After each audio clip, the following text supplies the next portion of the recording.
Bagong lahat, habang hindi pa dumadating yung order kong KFC sa Grab, dominante ng China ang Asian region sa basketball dati. Parang nakakatapat nila noon Iran or kaya yung Korea. So malaking balakid yun para sa Gilas Pilipinas. At least yung Gilas tinatalo naman dati yung China. Ang Japan hirap ang manalo dati sa Pilipinas kapag mga international game. Ngayon sila yung nasa Olympics dahil sila ang number 1 Asian team sa nakaraang FIBA World Cup. At potentially maging powerhouse team din sa Asia. Ang Pilipinas tinalo ang China sa World Cup para sa nag-iisang panalo at sa ranking para makapasok sa qualifiers ng Olympics. Tinalo din ng Gilas ang China noong nakarang Asian Game. Niyari nga lang nila si Brownlee.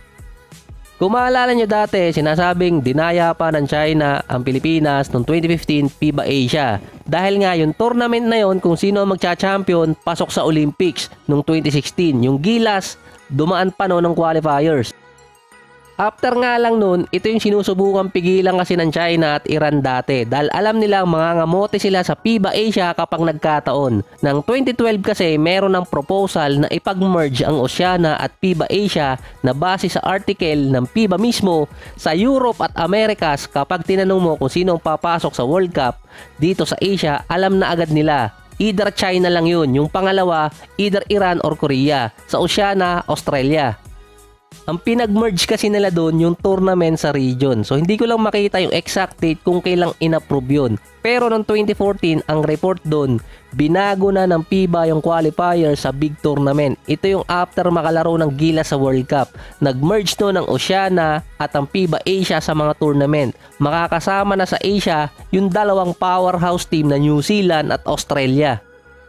Yung idea pa lang dati na pinagsama yung Oceania at itong FIBA Asia sa mga tournament, tinanggihan agad yun ng China at Iran. Base pa nun kay Commissioner Sani Barrios ay magiging tagilid bilang champion ang China nun. Kahit yung Secretary General ng FIBA hindi pumabor. Kaso nag-usap yung mga member ng Asian region para ipaliwanag sa FIBA na mas papabor yun dahil mas maraming team sa Asia ang makakapasok sa 2019 World Cup.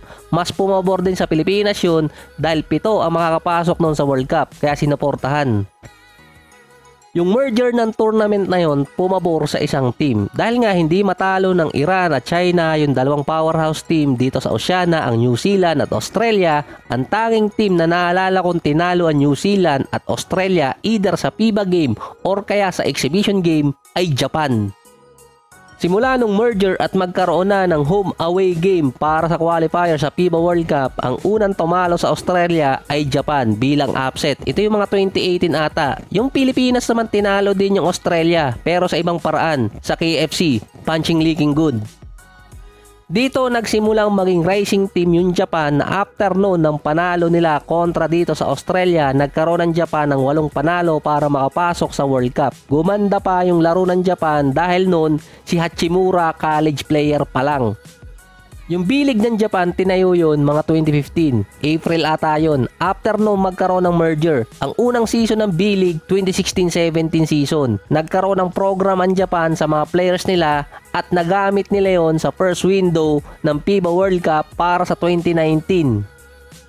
Yung China top team pa rin pero may kaagaw na sila ngayon. Hindi tulad dati na alamin mo na lang kung sino ang number 2 sa kanila. Ngayon, andyan na yung New Zealand at Australia, yung Japan umaangat pa.